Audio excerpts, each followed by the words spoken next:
Hi everyone, welcome back to my channel. Today's recipe is CKP style fish curry, which is extremely tasty and so quick and easy to make. Let's see how it's made. Come on.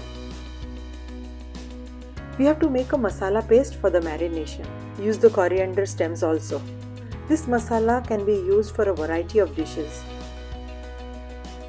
Now make a smooth paste using very little water. Take a look at the description box for some amazing recipe links. Perfect, keep it aside. Here I have kingfish pieces washed and patted dry. We will have to season these first. Now you can add chili powder as per how spicy you like. This is the prepared masala paste and add all of it. We will apply this evenly to all the fish pieces so each and every part gets this marination perfectly.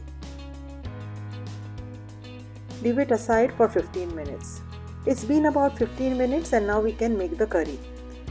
Roughly crush the garlic and add it to the hot oil. You can saute until it gets golden or even a little darker.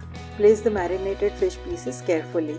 Now tamarind pulp is made by soaking the tamarind in warm water for 20 minutes and then extracting the pulp.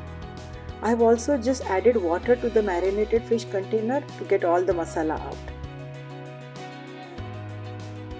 Try to use thick coconut milk for a nice thick creamy curry consistency. At this point, we are not going to mix the fish pieces. Doing so will break the fish. Fish cooks quickly and is very delicate.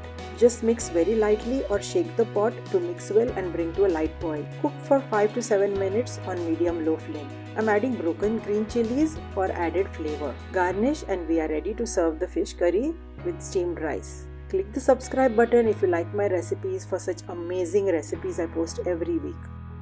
Wow, look how awesome this looks. Hope you like the recipe and thanks for watching. I'll see you next week. Until then, bye.